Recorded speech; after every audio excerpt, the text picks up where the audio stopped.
Muito bem, vamos lá. Hoje a gente começa com um novo conteúdo, montagem de programas de treinamento de força. Então, o conteúdo agora é mais aplicado, prático, relacionado à montagem de programas de treinamento de força. Então, agora a gente já entra no mundo de coisas que possivelmente vocês já ouviram e quem convive em academia, seja no estágio ou como praticante, vai reconhecer várias das nossas falas. Como uma última coisa estruturante, eu vou fazer uma introdução sobre este assunto aqui, ó, como treinar com eficiência. Como há muitos jeitos, muitas formas de treinar, e nos dois extremos, o certo e o errado, a gente tem que pensar nisso aqui como algo extremamente importante para a gente. Ou seja, como treinar, mas não treinar de qualquer jeito, como treinar com eficiência. E é isso que eu vou comentar agora como uma parte introdutória dessa montagem de programas de treinamento. Então, o que eu interpreto como eficiência do treinamento? Primeiro que eficiência é uma expressão que tem diferentes significados nas diferentes áreas. Mas um conceito que eu gosto é esse aqui, a eficiência, e a gente pode pensar só na palavra aqui por enquanto. Eficiência é aquilo que você consegue com a maior segurança, com a maior economia e no menor tempo possível. Ou seja, você alcançar um objetivo com a maior segurança, com a maior economia e no menor tempo possível. Veja que é possível você buscar um objetivo priorizando uma dessas em detrimento das outras. Então, alguém pode valorizar excessivamente o tempo. Vou dar um exemplo. Imagina alguém quer obter um objetivo no menor tempo possível, mas para isso essa pessoa está disposta a abrir mão da segurança e também da economia, ou só de uma delas. A pessoa quer obter algo com uma enorme segurança, pode prejudicar o aspecto relacionado à economia e também o tempo. O tempo pode levar mais tempo para você conseguir esse objetivo.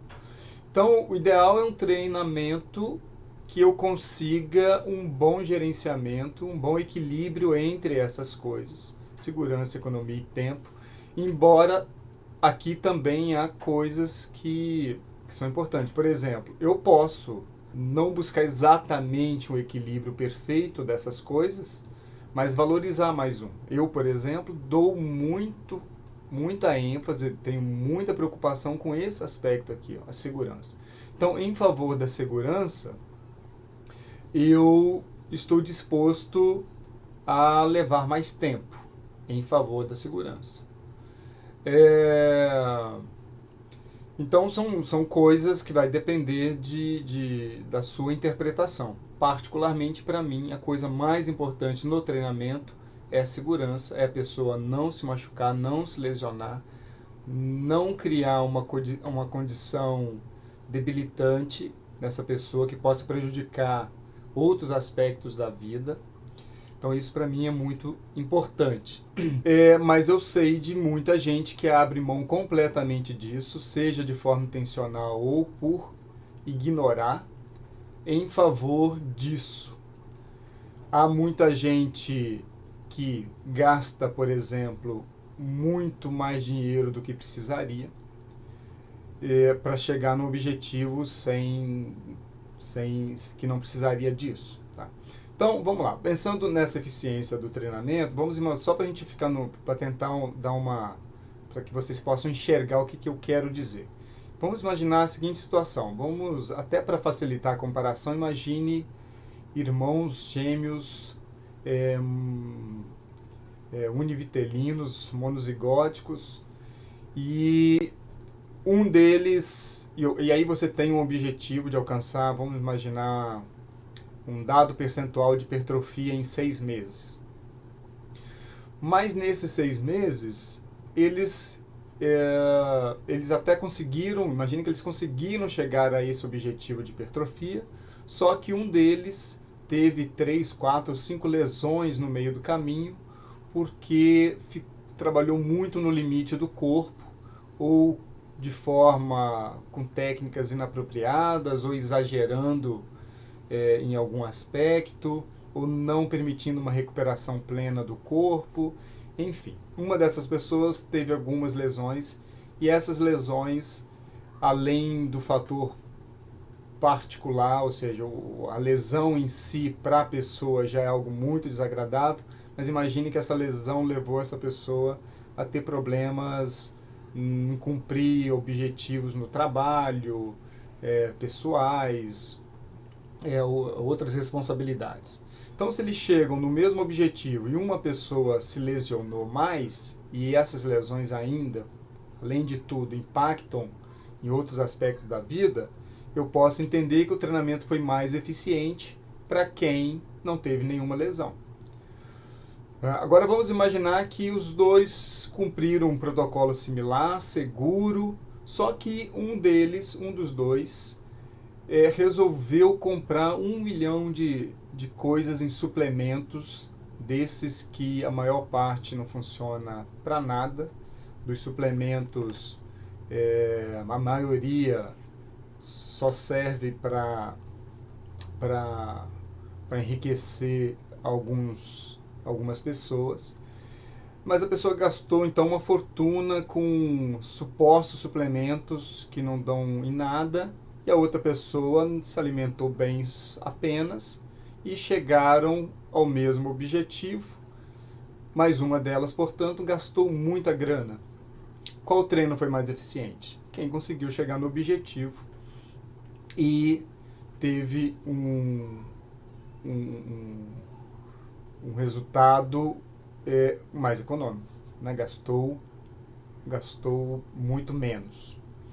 Agora, imagine que esses dois aspectos estão equilibrados nessas duas pessoas e uma consegue chegar ao objetivo no menor tempo. Então, será mais eficiente quem conseguiu chegar antes. Agora eu vou dar um outro exemplo que eu gosto, até porque eu falo muito disso. Imagine uma pessoa que fica na academia 2 horas todos os dias treinando, e a outra, ela treina apenas 40, 50 minutos 3 vezes na semana. Então uma vai treinar muito menos, por muito menos tempo, e a outra por muito mais, vai dedicar muito mais tempo da vida a isso, e chegam lá na frente com o mesmo ganho. Qual que foi mais eficiente? O mais eficiente é óbvio que foi quem treinou menos. Já que treinando, gastando menos tempo, ela chegou ao mesmo objetivo. Então é mais ou menos isso que eu quero sinalizar para vocês, de que um treinamento eficiente, ele precisa de um equilíbrio nisso, mas que também você pode, ou pelo menos eu faço isso, valorizo mais a segurança em relação aos outros aspectos. Tá? O aspecto, quando eu falo aqui do tempo, esses aspectos não estão separados, né? Então, uma pessoa que na academia fica 2 horas e a outra 30 minutos, isso não afeta só o tempo, pode afetar o aspecto econômico também. Por exemplo, ela deixa de dedicar ao trabalho um bom tempo, já que ela está na academia, enquanto a outra vai ter mais tempo disponível. E isso eu estou falando só de aspectos utilitários, né? Sem falar, por exemplo, quando a gente pensa em tempos relacionados a outros aspectos da vida extremamente importantes, como, por exemplo, o tempo de lazer, o tempo com a família, o tempo para cuidar de si mesmo. Então, outros aspectos que não são aspectos utilitaristas. Tá? Então, e eu falo isso principalmente porque tem gente que, como já me falaram uma vez, que se lesionar em treinamento é normal. Não é normal. Se uma pessoa que está se lesionando em treinamento está treinando errado. Simples assim. Está treinando errado. Pode ser uma opção, como eu já vi muita gente, atletas, por exemplo, trabalham no limite. Então eles tentam acertar, mas sempre que você vai colocando seu corpo no limite fisiológico, você está comprometendo o aspecto de segurança, aumenta a chance da pessoa se lesionar. Todos os fisiculturistas que eu já conversei até hoje, quando eu pergunto sobre lesão, todos, sem exceção, todos que eu conversei já tiveram algumas lesões ou tiveram que ficar afastados do treinamento por um tempo, porque eles trabalham no limite do corpo, testando muitas coisas. Mas não é normal num treinamento a pessoa se lesionar. Ela pode até ser opcional ela correr esse risco, mas normal não pode ser. Tá? O aspecto economia depende de estudar bastante para não cometer esses erros, não entrar nesse monte de suplemento que não tem o menor sentido, é só bobagem. E o aspecto tempo, que para mim também é um aspecto importante, já que a gente tem cada vez menos tempo. E tempo é o próprio sentido da vida, né? Já que a nossa vida é basicamente tempo. E, enfim, então, por isso é importante, essa é a minha ideia, meu conceito de eficiência do treinamento, e é assim que eu trabalho com a disciplina, valorizando muito o aspecto de segurança, claro que eu não...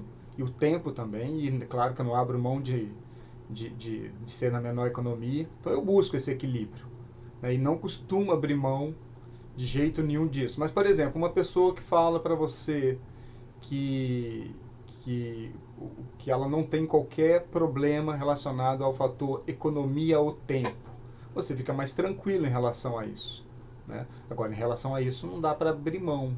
Quais são os objetivos que a gente busca? Bom, os objetivos eu vou falar ali na frente. Na verdade, não sei se está nessa aula, mas se não tiver nessa, está na próxima. Mas, primeiro que esse objetivo ele precisa ser feito por um profissional com formação em educação física. Obviamente, se quem estiver assistindo não tiver formação em educação física, essas aulas, por exemplo, elas não substituem um profissional de educação física, porque o treinamento ele envolve uma tomada de decisão a tomada de decisão envolve muitos aspectos da educação física, não só aspectos técnicos, como o que eu estou apresentando aqui, mas as tomadas de decisões, elas dependem de muitos fatores. Óbvio que tudo que eu falo aqui ajuda, mas não substitui. E aqui está um ponto desse, ó. Por exemplo, uma preocupação com o aspecto postural e com o equilíbrio muscular. Isso é uma coisa que a gente, neste curso, não dá conta disso aqui. Eu estou só sinalizando algumas coisas, mas tem vários outros aspectos que essa disciplina ela não substitui. E eu estou caracterizando aqui a preocupação postural porque eu vou dar uma sinalizada para vocês sobre como que o aspecto postural é importante para a gente tomar decisão. Outra preocupação é isso aqui, com a aderência. Eu vejo muita gente entrando em treinamentos da moda ou oferecendo o que às vezes chamam de o melhor treinamento do mundo, melhor estratégia de todos os tempos, essas coisas bem sensacionalistas, e às vezes é um treinamento que aquela pessoa em si não vai aguentar, seja fisicamente, seja psicologicamente, ela não vai conseguir ter motivação para se manter no treinamento. Uma pessoa que não se mantém no treinamento, não adianta, ou seja, não há um bom treinamento, não há o melhor treinamento do mundo que não seja que a pessoa fique. Se a pessoa oferece um bom treinamento, um melhor treinamento, e a maioria das pessoas não fica mais do que algumas semanas, não tem nada de bom aqui, ainda que tecnicamente ele seja interessante. Então, essa avaliação aqui, ela é para cada pessoa, a gente precisa tomar decisões em virtude de cada indivíduo, para poder criar uma estratégia individual, me preocupando com isso. Então, há pessoas muito motivadas no treinamento, e aí você pode trabalhar de um jeito. Há pessoas que não gostam nem de passar perto de um espaço de treinamento, e aí você tem que treinar e criar estratégias diferentes. Então, essa preocupação aqui é muito importante. Não há treinamento bom se a pessoa não fica no treinamento. Então, sobre o aspecto postural, por que eu vou chamar atenção aqui? Uma, que a disciplina não dá conta dos aspectos posturais, não é uma questão da disciplina, mas é, obviamente, da educação física.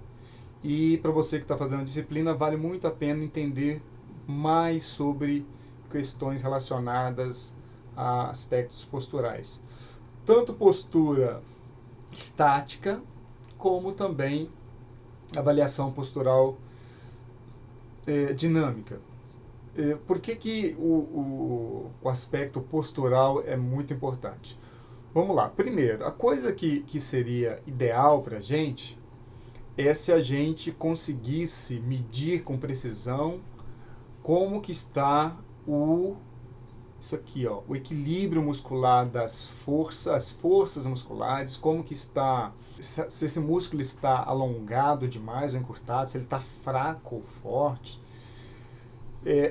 Essa característica a gente não consegue enxergar, inclusive de medir, mesmo quando a gente pensa em medir forças. Não é fácil. Quando a gente fala em equilíbrio muscular, não significa, e aí eu estou falando de equilíbrio muscular principalmente, só para facilitar, no equilíbrio agonista-antagonista. Mas quando eu falo em equilíbrio agonista-antagonista, eu não estou dizendo que a musculatura agonista tem a mesma força da antagonista. Não é isso. O equilíbrio muscular, de modo geral, não é exatamente equilíbrio de força. Só para dar um exemplo. A musculatura anterior da coxa, ela produz uma força muito maior do que a musculatura posterior da coxa. A musculatura posterior da coxa consegue produzir algo em torno de 60% da força da musculatura anterior. E isto é um equilíbrio, isto é uma forma equilibrada. Então não é exatamente a mesma força. E isso vale para vários aspectos. Isso vale também para a musculatura, os flexores horizontais do ombro, peitorais, por exemplo. Eles também são mais fortes do que os antagonistas, a depender, obviamente, do movimento em si. Mas isso é o equilíbrio. O equilíbrio não é a mesma força. Então, isso é muito difícil da gente medir. Agora, quando eu tenho uma pessoa que tem problema postural claro, esse aqui nem é claro, a gente percebe que uma curvatura excessiva na região superior do tórax. Há casos muito mais claros do que esse. Mas quando eu vejo um caso assim, independente de eu saber como que está a musculatura, se ela está desequilibrada, se ela está forte, se ela está fraca, eu tenho que buscar estratégias de restabelecer isso, ou se eu não conseguir restabelecer, porque às vezes essa condição já é uma condição, a coluna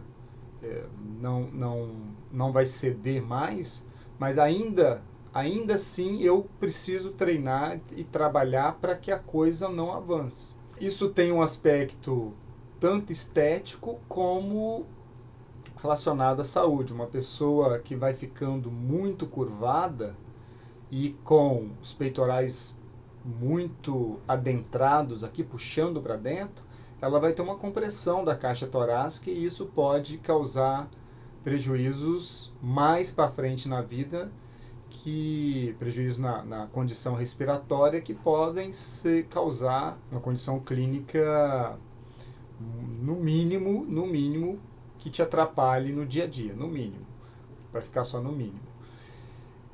Então, quando eu estou diante de uma condição como essa, eu tenho que treinar para reestabelecer. Então aqui, embora o autor que chama isso de uma síndrome cruzada superior, não vou me preocupar muito com essa nomenclatura, porque nessa síndrome ele sinaliza os músculos que estão fracos, os músculos que estão encurtados em tese estão fortes. Não sei se todas essas afirmações aqui são verdadeiras e cientificamente comprovadas, eu pelo menos não descobri evidência suficiente para isso, mas é provável sim que a musculatura que faz a rotação interna do ombro e puxa o ombro para frente está mais forte do que a musculatura antagonista, por exemplo. E então eu vou ter que trabalhar aqui alongamentos do peitoral maior, alongamentos para peitoral menor e serráteis anterior. Lá atrás, fortalecimento do trapézio nessa região e romboides, para buscar, para tentar restabelecer isso, ou no mínimo diminuir a chance disso progredir, diminuir a progressão disso. Essa característica que eu estou chamando a atenção aqui é comum em mulheres, idosos e homens que hipervalorizam os rotadores internos do ombro. Então já vi muito marombeiro com características parecidas com essa, porque valorizam demais os rotadores internos do ombro. Aí eu sugiro que quem não fez musculação, eu também estou disponibilizando vídeos aqui, ou pode fazer disciplina comigo quem está fazendo esse período mais à frente, mas os vídeos estarão também no mesmo canal, na playlist só de musculação, e lá eu falo mais sobre como reequilibrar essas coisas. Então, outro exemplo aqui de uma hiperlordose lombar, e numa situação como essa, pode ser que os músculos abdominais estejam enfraquecidos, pode ser que esses músculos da região lombar, eretores, eles estejam muito fortalecidos. Pode ser também que os músculos anteriores que fazem a flexão do quadril, como psoas, ele não fala aqui o nome exatamente, mas fala flexores do quadril, psoa, reto femoral, eles podem também estar encurtados, puxando a coluna para frente. O reto não, né? O reto vai estar, embora o reto pode puxar o quadril, é verdade. Então, mas principalmente o ilho psoas, que está grudado lá nos corpos vertebrais, eles podem tracionar para frente. E você pode ter essa musculatura também fraca, não conseguindo fazer o contraponto. Então, se eu vejo uma condição dessa, isso aqui já é um marcador muito claro de como eu tenho que agir. Eu tenho que agir para alongar essa musculatura, fortalecer essa, alongar essa. Então, buscar um trabalho para reequilibrar isso. Aqui, voltando à história da síndrome cruzada superior, que você teria, em tese, esses músculos encurtados ou fortalecidos, e esses aqui enfraquecidos. É uma sugestão de alguns autores. Surgiu primeiro com essa síndrome cruzada aqui, que você teria abdominais fracos, glúteo e posteriores da coxa fracos, e os eretores da espinha na região lombar, que fazem esse tensionamento aqui encurtado, e os flexores do quadril encurtado, geraria esse padrão. Há muita sugestão e não há tanta evidência. É provável, sim, que isso esteja acontecendo. Mas entre o provável e o comprovado, há às vezes uma distância que a gente não sabe o tamanho dela. Então, só para dar uma ilustração disso, ó. Se você tem antes disso, aqui em azul que os músculos que contribuem principalmente para uma anteversão da pelve. Anteversão pélvica, que são músculos que, se estiverem muito fortalecidos, e esses em vermelhos muito enfraquecidos, esses músculos vão rodar a pelve para frente, como está sinalizando aqui. A pelve, e como se eu estivesse girando para frente. Então, os músculos eretores da espinha, esses que eu sinalizei aqui, e os flexores do quadril, o ilho psoas, se eles estiverem muito fortalecidos, eles vão rotacionar a pelve para frente, fazendo essa anteversão pélvica, gerando um quadro de hiperlordose. Então, para eu reequilibrar, eu preciso trabalhar o fortalecimento aqui, dessas musculaturas aqui, a musculatura abdominal, os posteriores da coxa e glúteo, para tentar reequilibrar isso e alongar essas musculaturas. Então, de novo, por que eu estou chamando a atenção disso? Se eu vejo uma pessoa nesse cenário, independente de eu saber disso aqui, se as musculaturas estão fortes ou estão fracas, Mas diante desse cenário eu preciso fazer um treinamento para restabelecer uma curvatura fisiológica, e o raciocínio é a partir dessa ideia. Então isso aqui é o que provavelmente está acontecendo. Então a gente vai trabalhar nisso. Porque medir essas forças é muito complicado. A gente precisaria de equipamentos bem sofisticados que no dia a dia a gente não tem. E então uma avaliação postural já te ajuda a tomar decisão sem saber exatamente como que está como que os músculos estão em termos de estrutura, de força, né, os aspectos anatômicos, estruturais. Esses artigos aqui eu cito, vou citar ali na frente. Esse aqui já dá para vocês verem, né? É só citar e jogar no Google, vai aparecer. Esse aqui eu cito depois. E aqui o oposto, a situação oposta, onde em vermelho os músculos que vão fazer uma retroversão pélvica, que seria, por exemplo, caminhando para esse cenário aqui. E aí também eu vou precisar trabalhar de forma oposta. Então, nesse cenário aqui, se essa musculatura e essa tiver ganhando em termos de competição de força dessas em azul, que está em azul aqui, as que estão, né, em azul, você vai ter esse cenário caminhando para cá. Então, se a musculatura abdominal estiver muito forte, ou os posteriores da coxa e glúteo muito fortes, eles podem caminhar para cá, e aí eu tenho que trabalhar essas musculaturas. Então veja que eu posso ter duas pessoas chegando no espaço de treinamento ao mesmo tempo, e pelo aspecto postural, eu posso ter uma que tenha um alinhamento assim, e outra que tenha um alinhamento, deixa eu voltar aqui, assim. E eu não vou trabalhar igual, obviamente, eu já vou trabalhar de forma diferente, mesmo não sabendo exatamente como que está funcionalmente esses músculos, porque não é uma tarefa fácil. Mas eu vou buscar restabelecer uma condição fisiológica para essas pessoas. Então, retificação da lombar. Então, esses são os artigos que eu citei ali. E então é isso. Essa é a primeira aula introdutória para a gente já entrar nessa parte mais aplicada. Então, resumindo, falo aqui da eficiência, o que é a eficiência do treinamento e como que aspectos relacionados à postura são importantes para a tomada de decisão, mas aspectos relacionados à postura eu não dou conta nessa disciplina, e pode ser que no futuro, de repente, eu produza alguma coisa, mas por hora tente se alimentar um pouco desse conhecimento que ajuda a tomar decisão. E aqui, terminando, deixando o nosso livro de propaganda, quem quiser acessar meu site, aqui o nosso blog que está em atividade, também pode ser por aqui, e esses são as duas últimas postagens no dia que eu estou gravando. Essas são as últimas postagens que a gente tem lá no blog, e hoje, aliás, eu sempre esqueço, dia 28 de outubro, e vou gravar algumas aulas hoje, então até daqui a pouco.